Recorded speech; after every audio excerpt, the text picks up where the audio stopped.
The following is a presentation of the Belly Up Sports Media Network.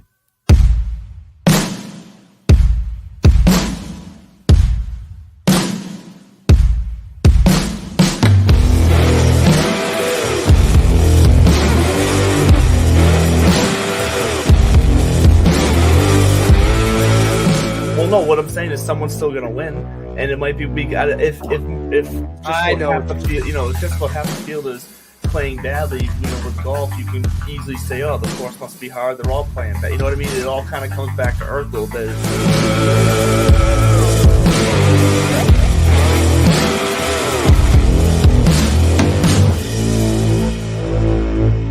Sergio has been like, I can't wait to leave this place. Rah, rah, rah, rah, rah. Yeah.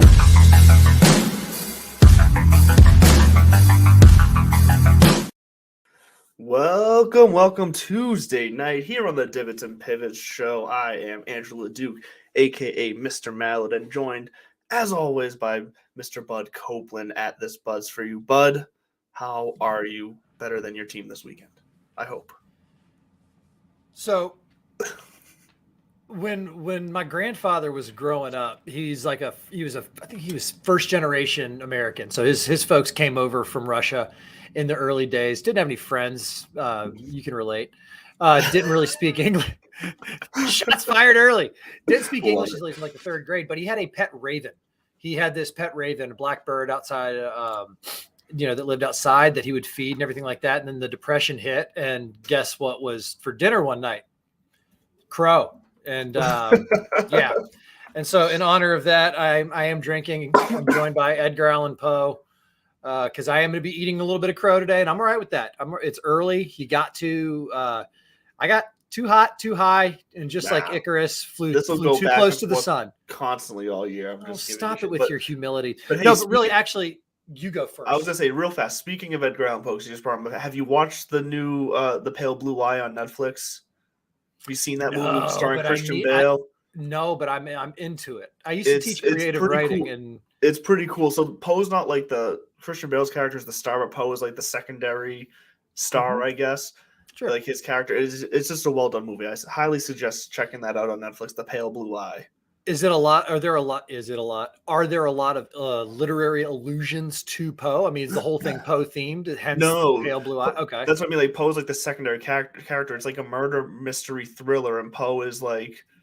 Oh, okay. I get it. Okay. All right. Yeah. So we haven't run into any killers yet that do like a wink, wink, nod, nod to any of Poe's stories or anything like that, where it's like, no. Oh, wow. Oh, okay, cool. He's literally just a character. It's him while he's at the military academy at, I think it's West Point back in the day, up in. Yeah, he got kicked out early. He wasn't a great student. He also married his cousin, found drunk in a gutter somewhere. I'm fascinated with the dude. I taught for a number of years, and I made my students learn the Raven, the whole bit. I would perform the bells. Well, the Worthen, a nice pub down in downtown Lowell, Mass, my hometown. Is supposedly rumor, historical lore is that I love rumors. He wrote part of the Raven while sitting at that bar. Shut the front door. Nothing to corroborate it, but they run with it. Shit, it's 2023. I heard it on the internet, so it is confirmed that he was a frequent patron of the bar, but there's nothing confirmed that writing happened there. That's close enough for me. I don't know if you knew this about me. I have an overwhelming infatuation with Edgar Allan Poe. It goes back to like my days in college. And so when I became a creative writing teacher, it was really humanities was the name of the class. Yeah. And they were like, this year we wanted to be more creative writing focused. I really knew not a whole lot about the topic specifically. And so to buy myself about 6 weeks to do some research and develop a robust curriculum, which involved like what I called my writer's boot camp. I developed that off of the UGA professor who I took it under. But the first 6 weeks was nothing but Edgar Allan Poe. I mean, nice. You could get yourself through it. And I wanted to learn about it more. I wanted to talk about it more, and it fit. At least I made up a reason for it to fit what we were trying to do. Nice. But no, man. So yeah, going to eat some crow today, but we are going to talk some golf. We'll get into it early. Before we go any further, I'm wearing my Moose shirt because once again, shouts to Fantasy National and the Mooseonomics that make me a little bit smarter, although they didn't last week. I'm not going to blame the tool. I'm going to blame the artist, not the implement. Moose was very clear when he was on the show. Let's not, don't point fingers at me, when you can't make picks. Yes, but because that on the other was side, I went 6 for 6, and I won some money and some GPPs. I put the same lineup in, so it was a good week for this side of the screen. So we're going back to the well this week. We'll get into some tea time later, some scuttlebutt around what's going on in golf, what's going on in the sports world, and just some general fascinations. But we'll start with the Farmers. That's what the people tune in to hear. That's what they want to know about. The Farmers Insurance Open.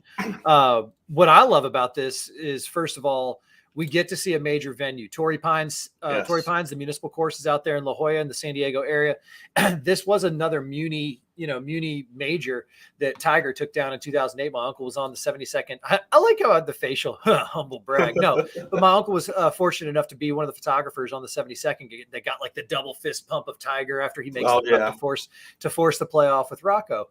And it really, quick side note about that, I think gets lost on people that Tiger kind of intentionally went after the Muni majors, right? Mm-hmm. Pebble Beach is not necessarily a Muni, so to speak. It's publicly accessible and everything, but then he went and got Bethpage. He took down Torrey. I think because of his background, there's always that little chip on his shoulder that he, whatever he had to do to motivate himself, and we're going to talk Joe Burrow later, but whatever Tiger had to do to motivate himself, I think that's what he did. He latched on like, all right, this is a municipal I'm people's champion. I grew up on these courses. I couldn't get into the big country clubs. It's what the greats have done. Tom Brady used to do the same thing. He'd find the smallest, inconsequential thing to piss himself off purposely so that he could use it.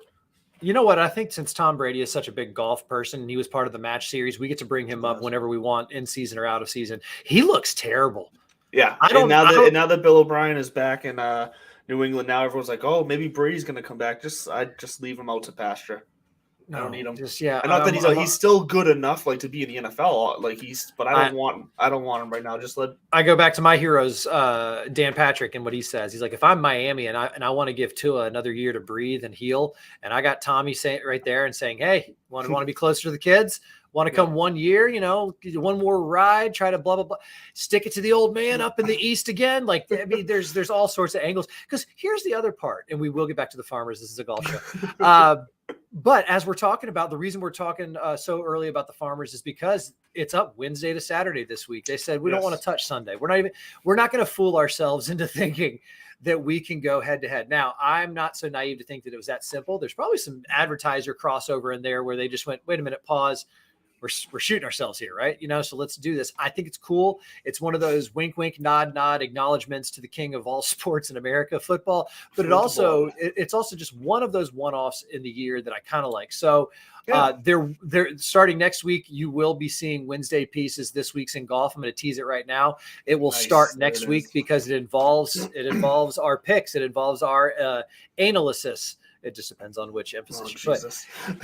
It involves all that, and there's no way to get it out in time to really satisfy the masses and be equitable and fair. So starting next week, look for this week in golf, and it will be a crossover with this show and some of what Andrew's going to be coming with your way. That said, Tom Brady looks like shit, man. Yeah, so you have said that, yes. He looks bad. But since he's a golf guy, we can bring him up anytime. And you were talking about the greats, and we were talking about the munis, and because we're at one this week, Torrey Pines, and they play the North and they play the South. If anybody's keeping score at home, the South course is where the majors are played. Both are monsters, par 72. The South measures at 7,700. They can get really, really antsy and get that thing out there to 8 if they need to. This is a long one. Another reason we teased it before why we love the West Coast, or at least I love it, is because we get to say fun things like Kikuya and Papoa, which is what they're playing on this week, which are forms of bent grass and everything. But they're playing on Kikuya, the tees and the fairways, and Papoa Anua on the greens. Something fascinating about Torrey is it's difficult in its own right. It's going to be chilly. It's not going to get above 60 really the entire time. And, they got that fog coming in. So look for fog delays, look for wonky schedules, pay attention to your draw because the South is the beast. The North is no joke. But the South is really where you want to find out where your players are going to be there. The rough on this place, when it's just tour time, they don't get it too big. They go maybe 3.5 inches, although that's big to some people. But when the USGA gets a hold of these courses, they grow it out there to 5-6 inches. And then you hear rumblings by the end of the week in some spots, it's 7 inches. It's not going to be like that. So really do look for. So the rough's not going to be long and thick, but here's the thing. And we'll talk about the more specifics when we get into our stats here. but because of the shape of this course and the length of this course, a lot of the approach shots is still going to be around that 200 mark. Yeah. I'd still rather someone not hitting the ball that far out of even short rough. You know what's funny is I don't with some of the, first of all, shouts to ex Xander. If you didn't see his albatross and then watch his interview afterwards, that was wild. He even admitted he's like, no, that was not even close to the line I was playing, not even the shot. I thought I lost it right. I just got lucky. Happened. Like $300,000 shots blows my mind. But anyways, he's back, right? Like he was injured, he was out, and I was like, he's got to show me that he's back in form before I'll play him again. He showed us. He's back.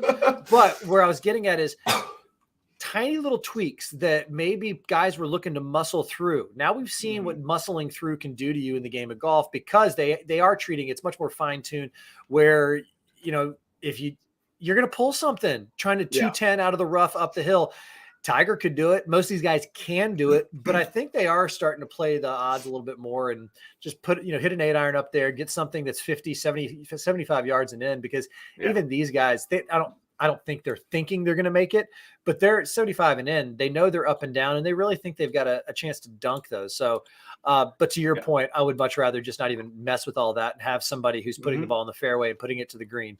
Exactly. So we're out west. They split the north and the south on Thursday and Friday, and then after the cut, we go the south over the weekend.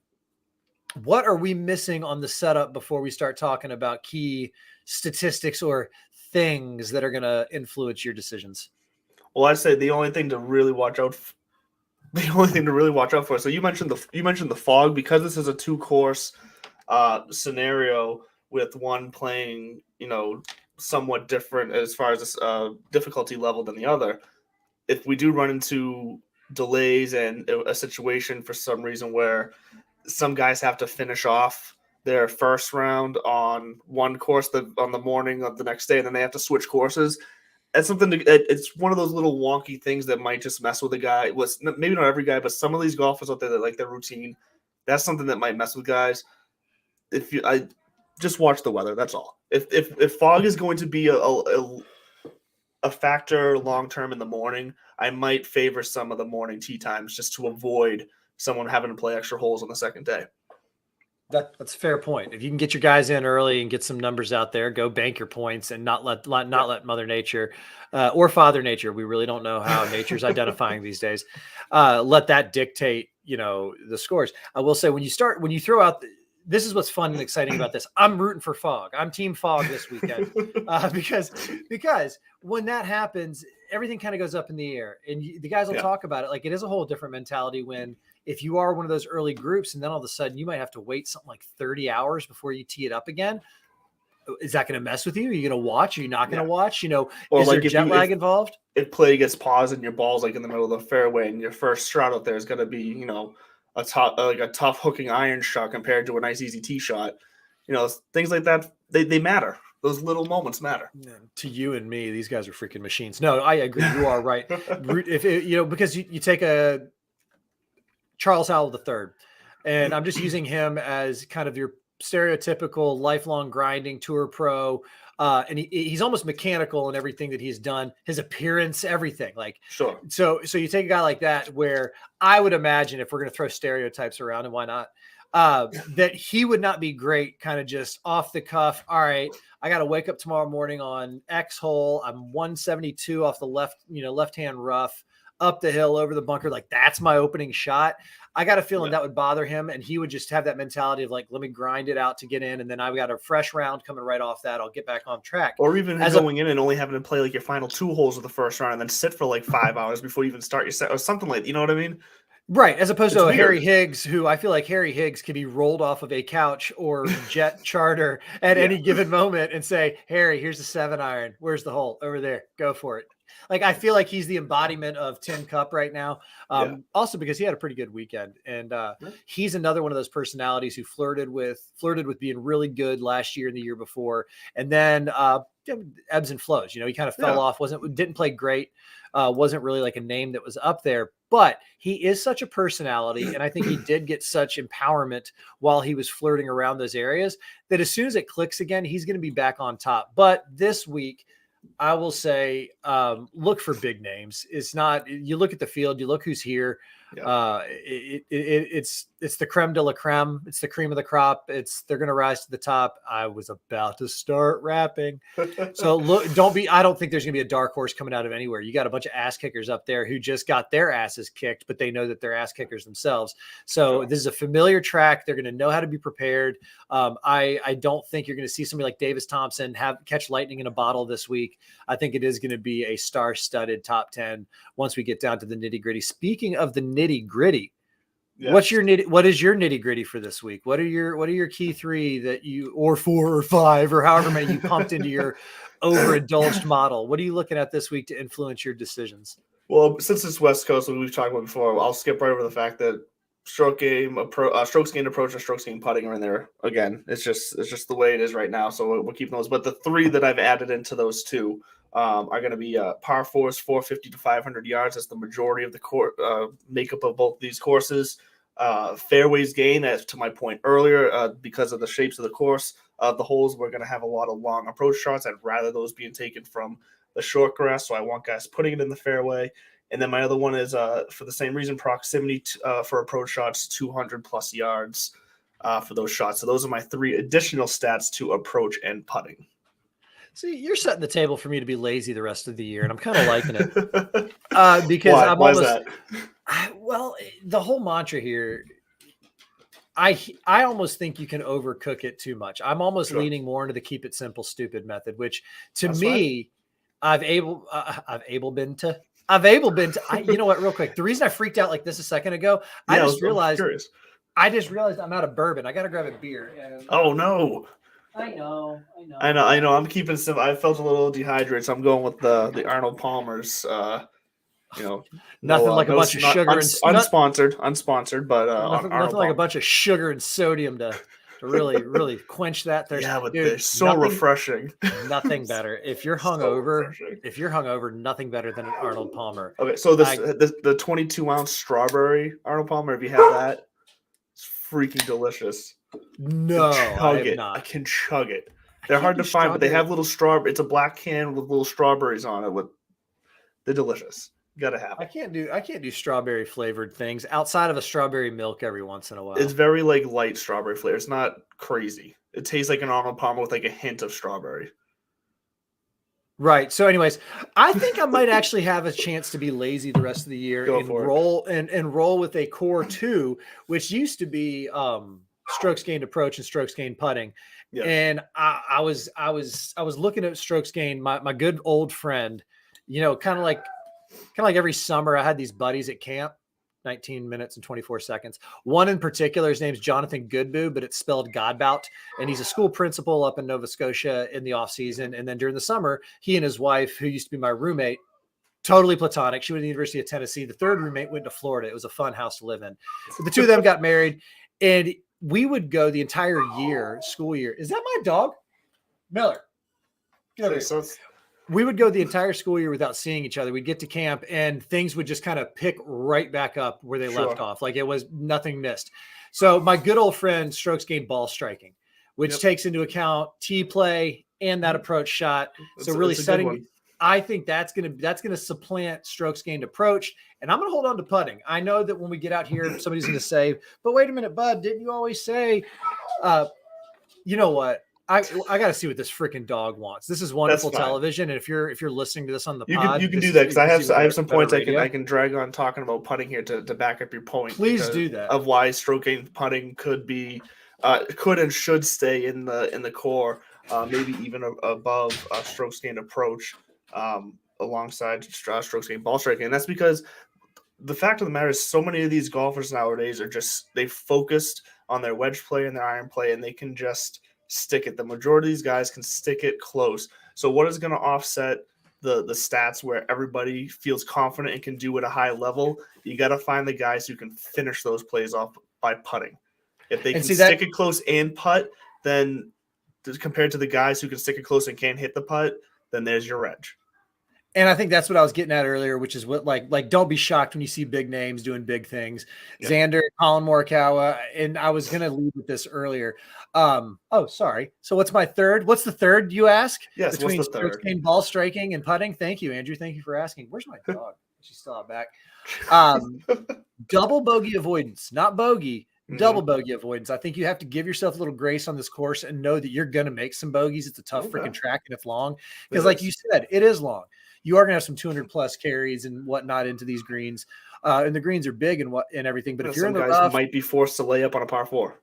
Right. Might just be the safe play. So look for double bogey avoidance. I think if you can keep your quasi clean card, then I think that's going to keep you on track. So what am I talking about being lazy? I'm talking about that if I can lean on ball striking, if I can lean on the ball striking and the putting, I think I can find a third each week and take my 3 against your brain trust for the rest of the season. And that's just going to be a side thing that I track. I think I'm going to try to keep it simple. And if things get out of control, I'll adjust. I like doing that stuff. But hey, Cold Iron, thanks for the shout out. Yeah, we're doing good. Thanks for joining us. Stick around. We got plenty to talk about. But yeah, no, I like tracking kind of your my own success with the stats. I treat like you gotta, because what's the point? What's the point? Let's talk about your success for a minute. I got to go find. This is not even like for you listening on the pod. This is like awful. First of all, that's 3 likes in 1 minute. What am I, a middle schooler? Yeah. Maybe. I don't know what the hell's going on with my dog right now, or where my roommate is, or my kid. Or something. You chasing some sort of animal? I don't know. But while I do that, why don't we take it? You take us through. Damn. Oh, sorry. I hear movement upstairs. This is starting to be scary. I don't know what's going on. Yes, I will take us through the events of the last weekend while you investigate the wildlife. Thank you. Yes, the ass kicking that I royally got. Yes. So as you might have saw on Twitter this past weekend for the Amex, I ended up with a 6 for 6 lineup after 3 days of tournament play before the cut. Bud went, I think it was 4 for 6, and that difference right there was enough to give me the win. We went ahead and let me get those numbers for you right now because I did just have them up and then I went out of it. But so the win, actually, I got the win for the weekend, and it actually allowed me to take the lead on the season totals as well.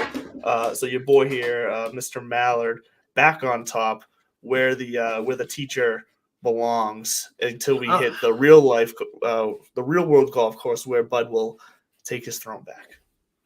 Oh, you had 3 for 6. I'm sorry, you went 3 for 6. I thought you went 4 for 6. No, it was definitely 3 for 6. It was not a great performance for Team Boudreaux. 4 guys over 100 DK points for me. God, but you know what? That's all right. I was behind early last season too, and I think I still will. I'll bet the house as our boy Mr. Dude, I will say, but what you keep doing, like realer, even with the 3 missed cut, you still had JT Poston. Like you keep finding at least one guy catching the top 10 at low ownership because that was JT Poston for you. That I don't see what his ownership was right here, but like he finished T6. I might have had all 6 guys make the cut. None of my 6 made the top 10. I had 2. I had 2 in the top 20 only. So I didn't have the ceiling that your guys did. I just had the consistent mediocre play. Consistent mediocrity. There we go. I knew that sounded wrong. Mediocrity. Consistent mediocrity sounds like a band name. All right, let's get into it. Let's get through these because there is some scuttlebutt.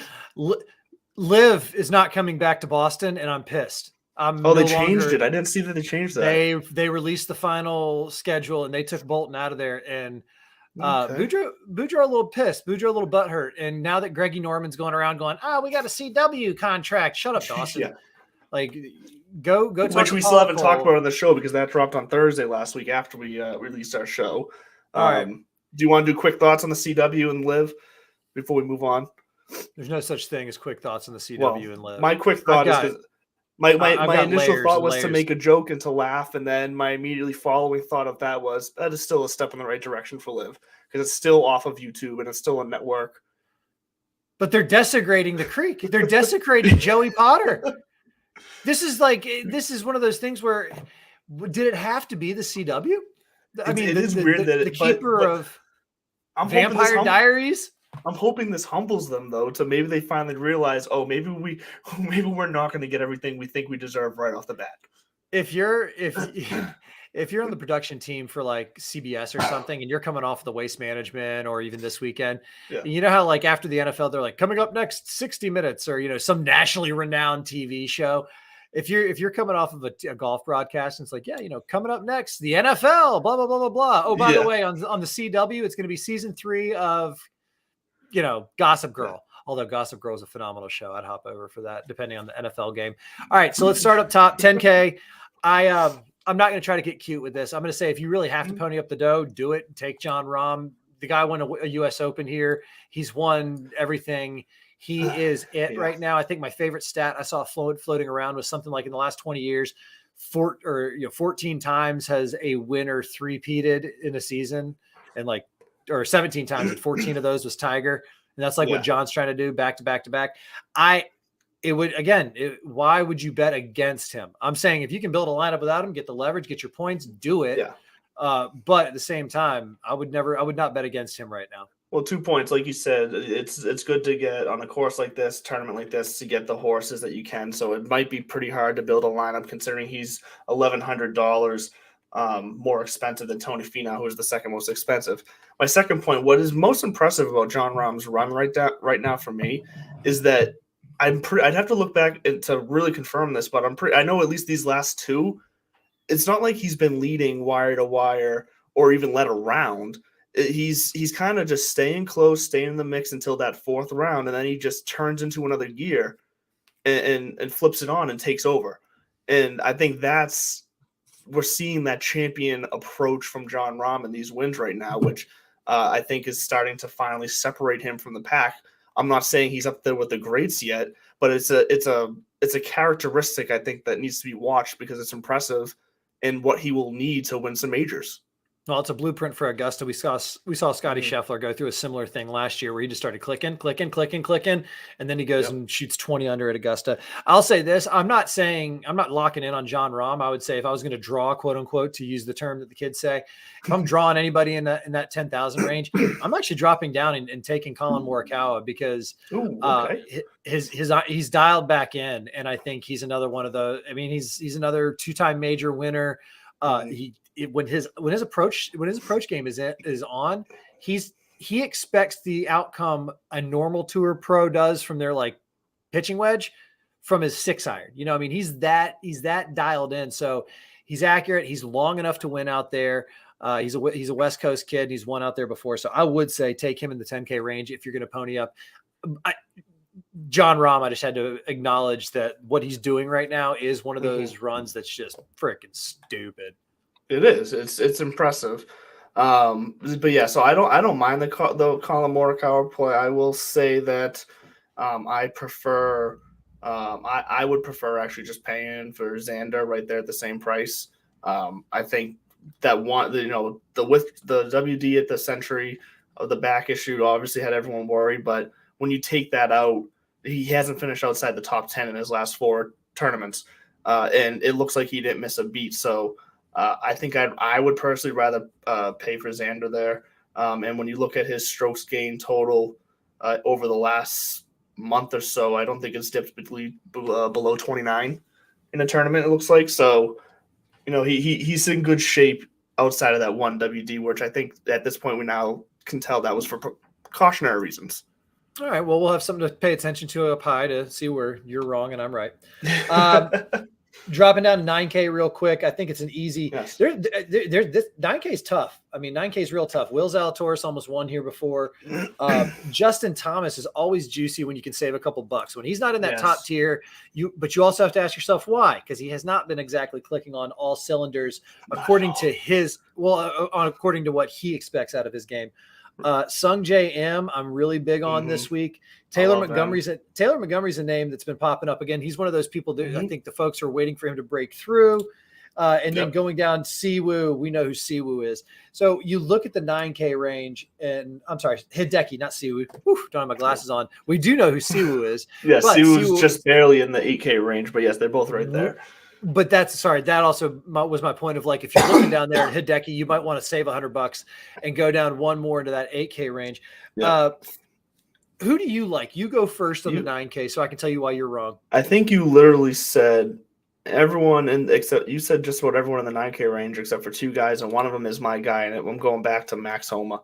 You love him. Uh, I've got a crush on him, legit. so we haven't seen him since the Century Tournament Champions where he finished T3. But other than that, he's been great. Strokes gained across the board has been high. Really going all the way back to like August, September of last year. He's been on a pretty good, consistent run. Last 5 tournaments he's played, he hasn't finished worse than T23.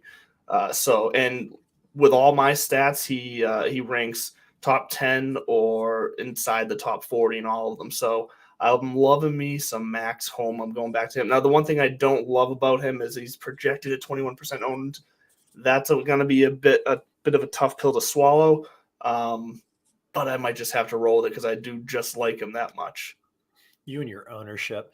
I love all things Max Homa. I think also, if you haven't seen, he did a great social media ad, I guess is what we would call it. I don't know what the hell the kids would call it, but it was a video on social media for PGA Tour maybe, or for one of his sponsors, but it was him being a ball picker and cart boy at a local muni. And he explicitly says, like, I got a kid now. I passed up that live money, so I got to figure out where else to go. And I thought that was interesting that they're still willing to kind of have fun with this and take the pot shots at it.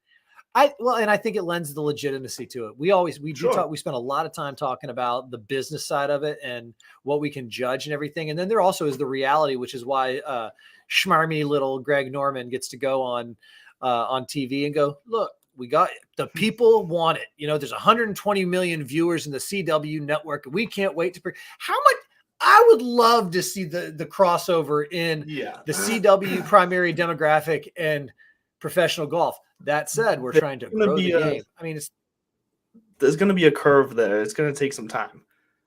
I know, but it's trending in the right direction. And actually, we should reach out to our boy Hardy and see if he'd like to come back on. Golf season's getting into shape. Football's about to wind down, and this is literally the point that he was saying. Call me when they get a TV contract. Well, hey, you know what? They just got a TV contract. Let's reassess. I'm gonna call him. You call him. All right. While you call him, I will tell you that I'm just big. I like Sanjay there in the 9K. Like, but too. as I tipped my hand, I'll go ahead and just say it. I like Siwoo Kim in the 8K as well. Okay. Jason Day, somebody to keep your eye on as well. Jason Day's been playing good. I took the risk on him this past week and it paid off all right. So he's not doing bad right now. And actually, he ranks 9th in my model. So I think that right there, I might just go ahead and pencil in me some J-Day. I've also talked a lot of garbage about him recently because I've been talking about how he got hurt and then he fooled with us. And are you back? Are you not back? He's had enough runs. This Bud's for you is going to toss a little love to J-Day. We're going to draw J-Day. I don't know who to phase there because literally I think I would just say in the 8K Mav McNeely because that name is surrounded by everybody else who's pretty much more or less proven. I mean, you got Justin Rose down there at the bottom tempting you. I know you love you some J Rose, and he's the kind of guy that I want when I kind of go just cosmic karmic juju out there and make those connections. I feel like this is a venue and a place where he's like, oh yeah, I'm familiar with this place. I can see Ian Poulter doing well here if he was still on the tour, somebody who this is a journeyman's place. It's hard. So you have to be good. No Joe Schlub's going to be there, but don't sleep on Justin Rose. I'm not going to say yay or nay. And I'm going to say, sorry, Mav McNeely. I think there's just too many A-listers around for a newer name to kind of break through this week. So let me give you one kind of sleeper in this range who played excellent at the Sony Open in his last 5 tournaments, maybe even more than that, but I can only see the last 5 right now. He's not missed a cut in his last 5 appearances, ranks 13th in my model at $8,000, Hayden Buckley.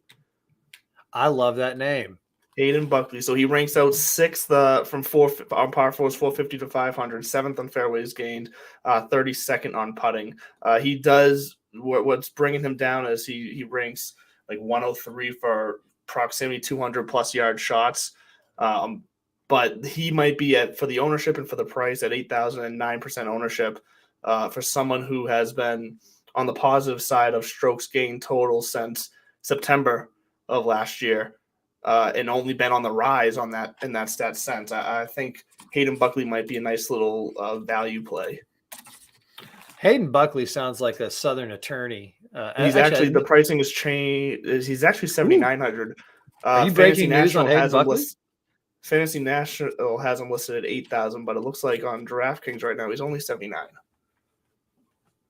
So that's Hayden interesting. Buckley. Must be a typo. You heard it here first, folks. Hayden Buckley, get in on that. I like this. I like what you're doing here, because you're pulling names like Hayden Buckley out on a week where I'm saying disregard the Hayden Buckley. I know you did say that. Well, shit, you beat me last week. Don't listen to me. I mean, come on. If anything's proven, I don't know what I'm doing. I don't know. Fall ass backwards into beating you.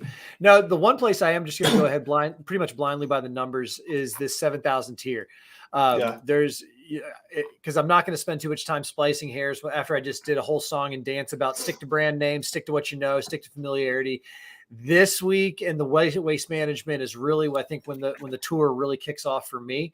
I think I said that last week. I alluded to it. Not a huge fan of the Wednesday, but I am, because you tie it into the whole football vibe, so we let it go.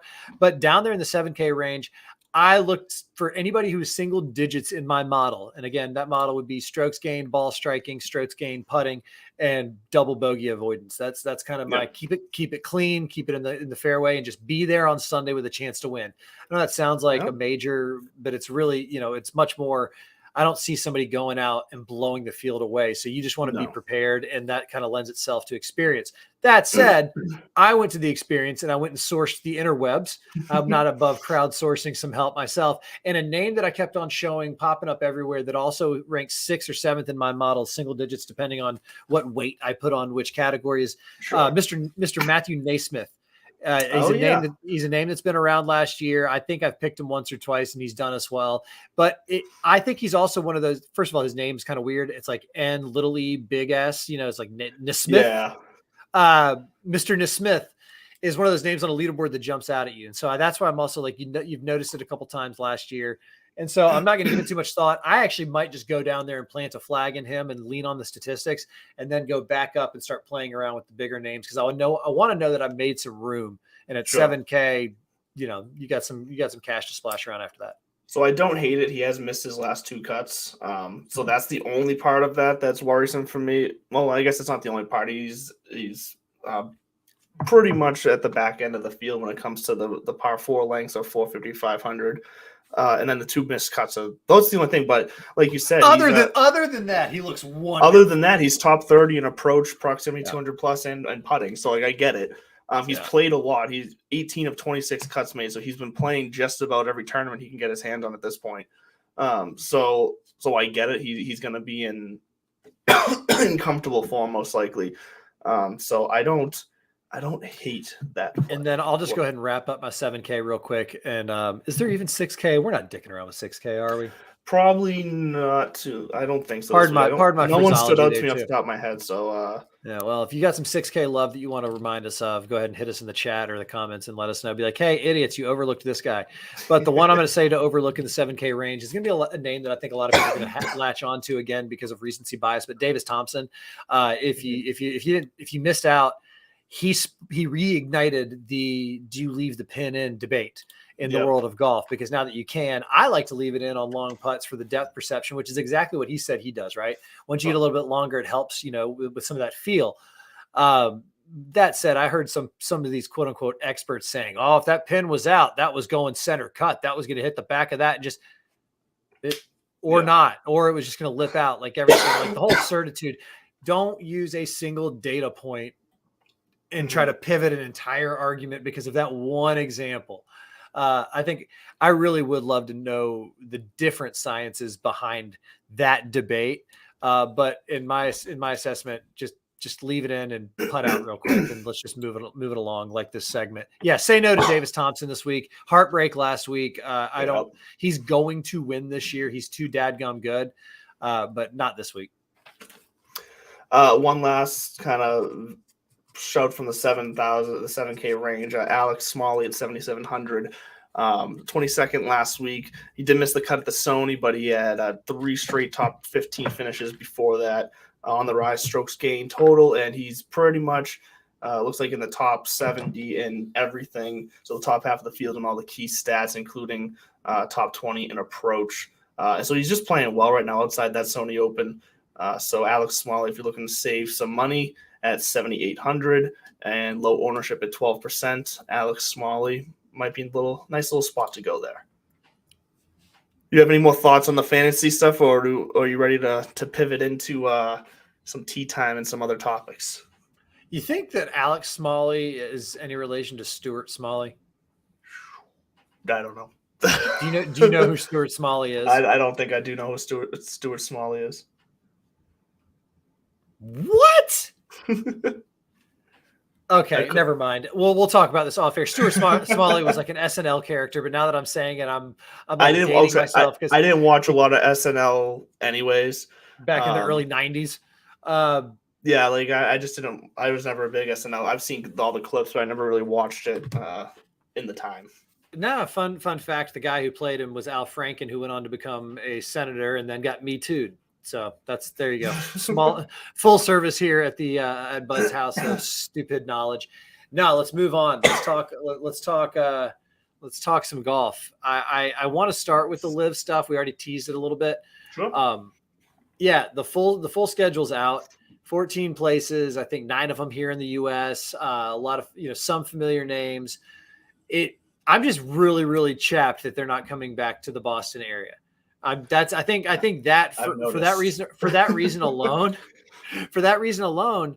I'm just kind of like, all right, you get what you pay for, which I have said this whole time. Where I don't deny that it's a decent product. I just wish that they wouldn't peacock around the way they will. That's always been really both of our only issue with them. Yeah, well, but here's the thing. I can understand where Greg Norman's coming from because they are getting what they need. It is moving in the direction he said it needs to. I think the bigger news coming out of all this between the TV deal, and I don't know which pro it was. I don't know if it's been leaked yet, but it was leaked that one PGA Tour pro who was in talks with Liv had those talks suspended. Liv basically was like, wait, hold on. We're going to have to pause this for a second. Because essentially now, if they do come back, it's going to be with a smaller offer. They're just gonna be like, we don't have to give you as much money anymore because, there's more potential now. We've got our TV deal. We got a little more of that in there. And so we'll see where the exposure takes us. I wonder what this does to their model, because I do think they're going to be pretty locked in. I think now that there's a TV contract, I don't see too many guys jumping ship because the devil beats the devil you don't. And now we have a full picture of the devil that has come along lately. And it's a CW place. Is it too late? Did all the seats at the table that mean anything get taken up? And so there's going to be this talent gap where you were going after DJ and Brooks and you were trying to snipe at the top. And now all these people in the middle, the Billy Horschels, who are all pissed off, but they didn't want to admit it, and they got rejected, blah, blah, blah. Yeah. They're just going to say, you know what? All right. Whoop, because those fat contracts are done. Nobody else is getting $50 million a year from the fund. It's just not happening.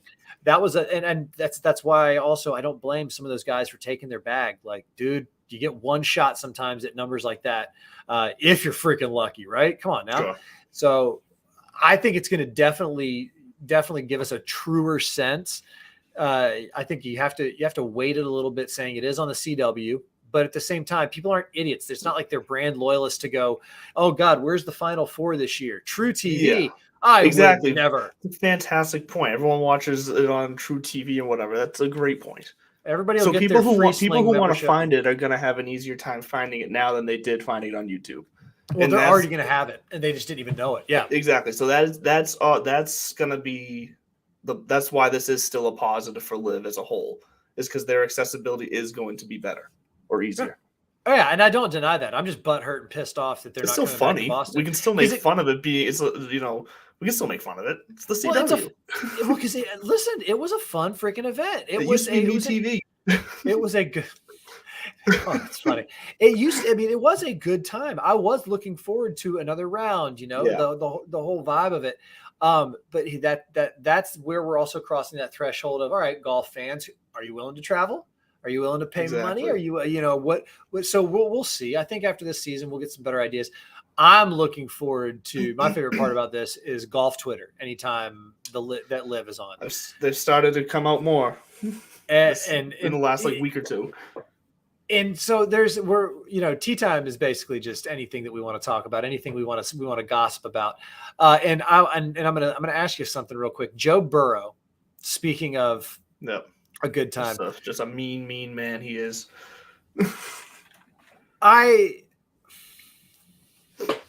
I'm kind of shooting myself in the foot here because I say I understand and I get it. Earlier, I alluded to the greats need to build up their chip on their shoulders, whatever possible. Sure.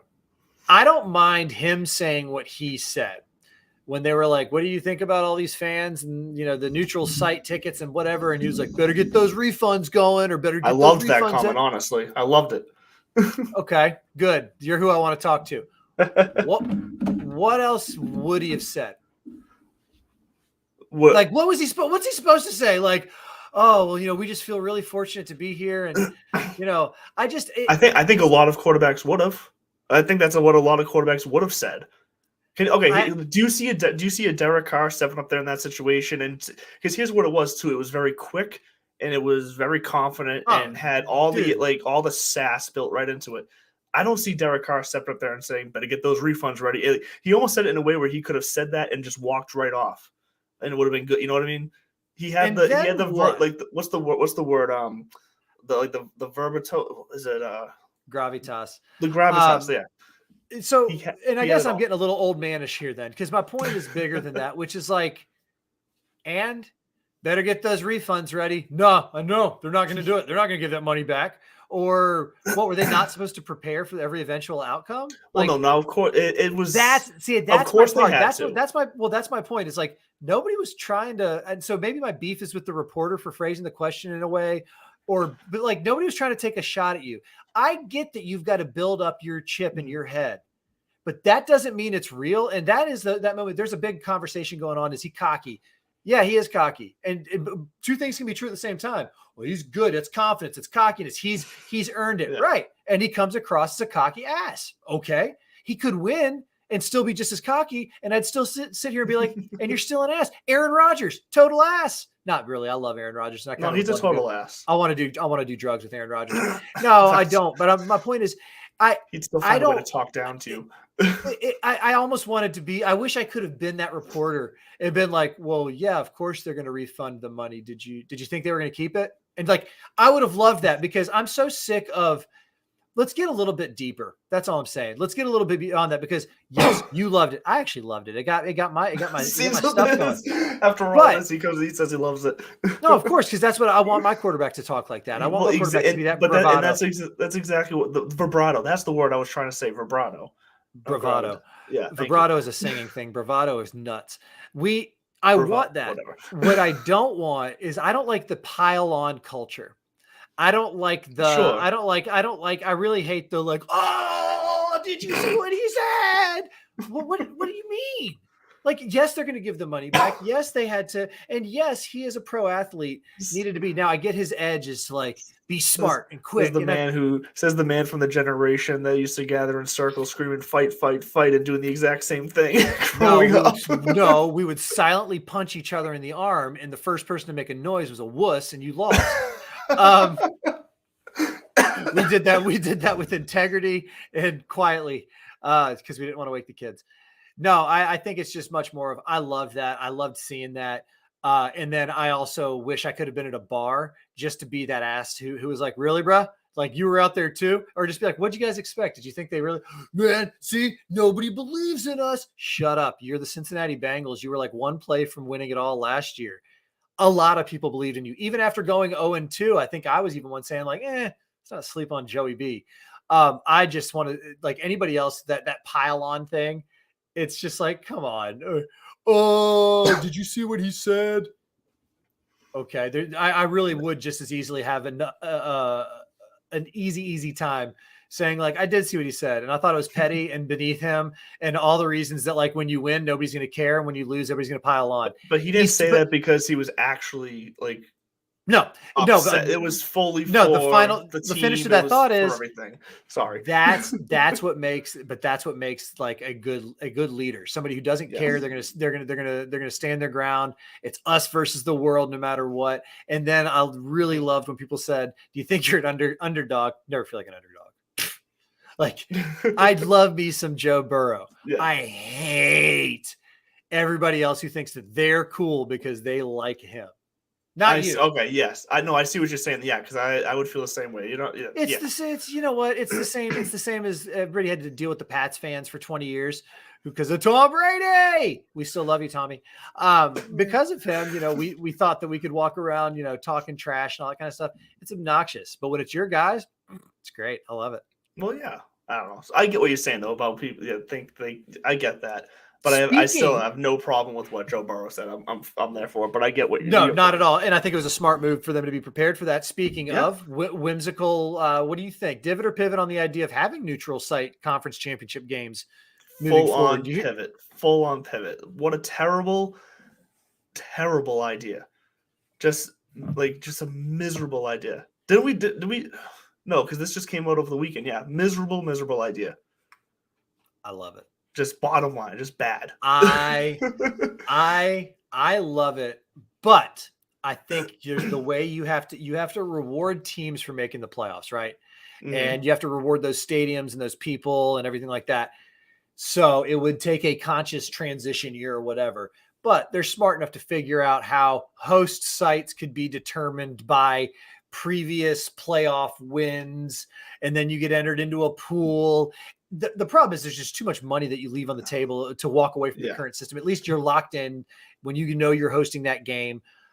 My point is, I would love it I think it would be fun for the general fan that once you get to maybe the championship games, not all playoff games, but the championship games, I think that's where you could have some fun with it, where I don't know, maybe there's one overall seed altogether, or there's just two top seeds in the NFL, or you seed it top to bottom, no more divisions or whatever.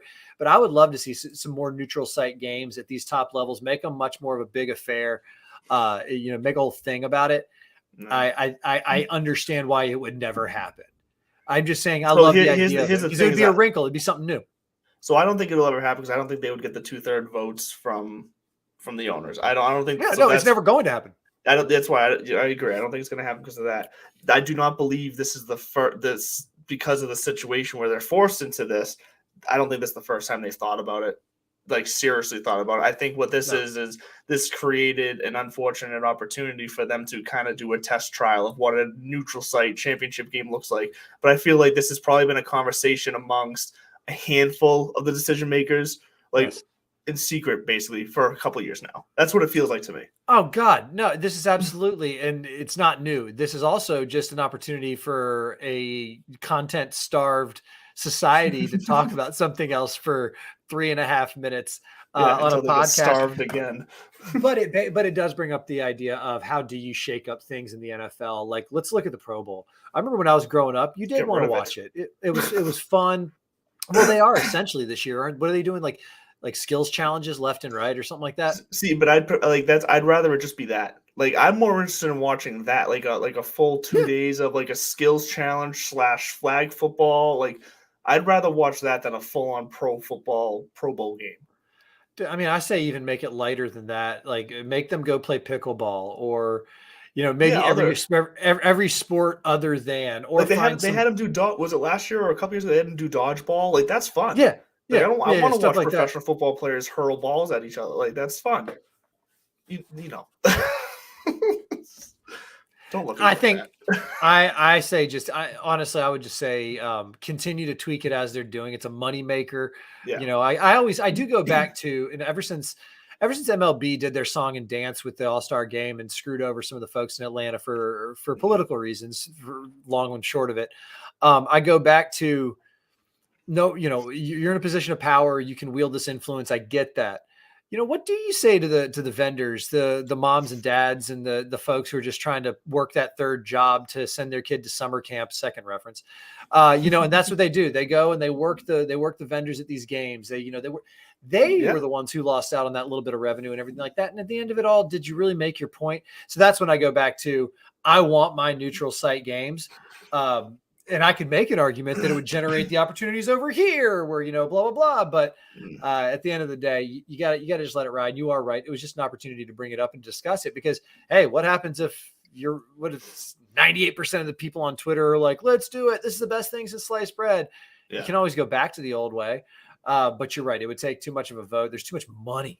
At the end of the day, folks, it's the biggest money-making thing that's out there. Not really. I mean, meet big pharma, real estate, but for as far as like tangible, approachable things that we talk about, sports and football specifically, just at the end of the day, if you can't get more money out of it, it's not going to be a change that they're going to make unless player safety is at risk. And even that is an emerging variable and factor, and much more rapidly emerging, might we add. Yes. I do want to give you the last few minutes of the show here to announce your new gig, not new gig, but your other venture, side project, your side project. Which so I want to give you the floor here if you would like for the last few minutes. Tell us, what do you got going on in the life of Boudreaux? Boudreaux is actually a funny story too. Back at camp, fourth reference. Worked with a Scottish guy back in the early 2000s named John Cartmel, and he spoke so fast and I was hard to keep up. But it would be Bud, Budley, Boudreaux, Butterific. And then there's a group about 3 or 4 friends of mine I traveled with that they all came about. No, so this Buds for You is a venture. It's a podcast that you can find on Spotify and Apple. And essentially, life has granted me a fortunate series of experiences and interactions. And through that, I have just met some wonderful people. And I look back on them, and either previously or currently, we've had some interesting experiences. A buddy of mine who's going to be on next week was a Navy SEAL for 10 years. He'll be a recurring guest on the show because especially whenever something timely in the news or the world comes up that might need that kind of lens, I'm going to talk to him about it. I do a lot of talking here. I love talking. It's a way for me to process things. And, I do ideate by speaking, but the point of this Buds for You is actually going to be for other people to get their stories out there. And hopefully their experiences will help people connect with something here, there, or anywhere else. And it is just supposed to be kind of a weekly escape, whether you're at the gym, in the car, walking the dog, you're on the subway. Hopefully it's just a friendly conversation with somebody that you've either never met, or if you have met these people, it's a new experience that you've never heard about before, and shed some light on the world that way. So this week was a buddy of mine who's just dove headfirst into stand-up comedy about a year and a half ago. And the way he says it, he found himself levitating on stage. And that's when he knew that that's what he wanted to do with the rest of his life. Next week is my best friend who was a Navy SEAL. I got some good people in the lineup. We got a baseball team owner, a friend of mine who's a smoke jumper. So if you ever want to hear what it's like to be one of those whack jobs who flies around and jumps out of planes into wildfires. So that's going to be this Buds for You. And it's FORE because if you're a fan of this show, you understand I don't want to get sued by Anheuser-Busch. I am loud and I am a golf nut. So I appreciate that. And once again, thank you so much for the Mahler Bros for making us look good. And my shirt is actually is in the wash right now. That's why we have this. Had to throw a shout out to our boy Moose over at Fantasy National. And as always, when in doubt, pipe it. So thank you so much to our friends at Belly Up. And Andrew, take us home. Back to you in the Yes, studio. and as always, on both those sites, Piper.golf and MahlerBros.com. Go ahead when you're on your checkout and use discount code DIVPIV, that's DIVPIV, for a 10% discount on your order on both of those sites. So don't forget to check that out. But that is going to do it for us tonight. We'll be back next Tuesday, as always, 8 o'clock, same time, same location. Don't forget to get your lineups in tonight. Play kicks off 12 o'clock Eastern if you're on the East Coast. 12 o'clock Eastern is when the contest started on DraftKings. So get your lineups in there. Be ready. And be like I said, because that we are going to be making sure that this episode is re-released and up on the podcast channels first thing in the morning. So if you're listening to it that way, thank you for listening that way as well. We appreciate the downloads. Don't forget to subscribe on YouTube. We love you all, and we will see you next week.